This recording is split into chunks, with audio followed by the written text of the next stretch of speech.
Uh, to be honest with you, it's such a blur now. The game's such a blur. We're heading on to this week, but I would say towards like the end of the third, maybe end of the third, kind of like okay, it's starting to hit me.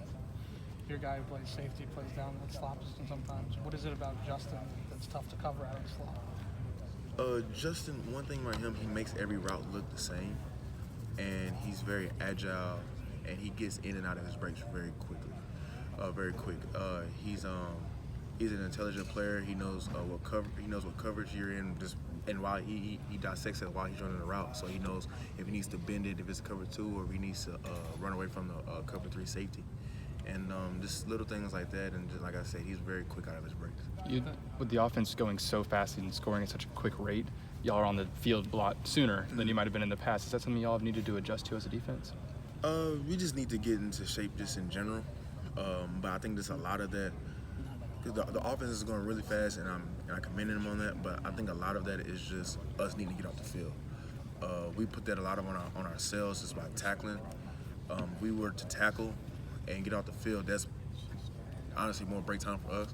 I mean, Joe and the receivers, they're doing a great job scoring and keeping the ball and helping us stay off the field. But a lot of those times we could have got off the field, but we let a drive go even longer because we missed tackles or we didn't run to the ball. Y'all spent so much time in the offseason working on conditioning for that, knowing the offense was going to be scoring much quicker. So now that you're in season, what do you need to do to increase your conditioning and get in better shape?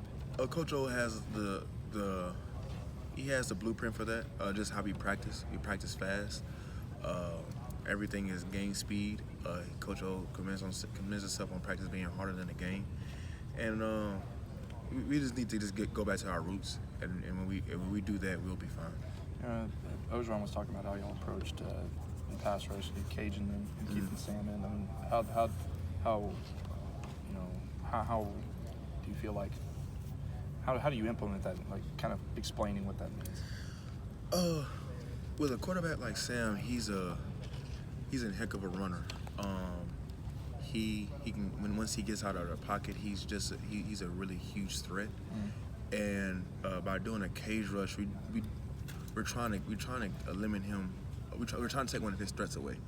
We wanted him to beat us with his arm and not with his legs. I mean, you see what he did against Georgia. So we tried to at least take away one of his better strengths. And by doing that, we did that with cage rushing. I mean, we should have kind of mixed in just kind of going out there and getting them, but we came out with the W. So when you contain like that, what is kind of the secondary's responsibility on that? Is it more like a lockdown kind of thing? The secondary is just responsible of staying on our man. Like we work the plaster drill just because when we do cage rush, we're not really getting a lot of pressure, so he's sitting in the pocket. So after the receiver runs a route, sometimes the low line, they have a certain protection. And if it's a quick protection, you're going to eventually get pressure, but the route is already over with because they're anticipating the ball being out. So after a while, the quarterback might try to run, and that's when the cage rush comes into place because you're trying to keep him in contain. So when so after the receiver runs their route, they're gonna try to do like spin moves and run up and back and go all over the place. So that's when we do plaster drill, and we have to stay on him, so we can eventually our D line and our linebackers can go get the sack and get pressure on him because we won't get an aggressive pressure off a cage rush because it's a contain. And, I mean, you guys have some running quarterbacks left on this schedule. I mean, what do you take from this that you learned? One thing we need to do, I feel like we need to respect our opponents. I think we came into this game just thinking we're LSU and they're Texas and we're just going to run all over them. But we need to do a better job disrespecting our opponents, all of our opponents, regardless who they are.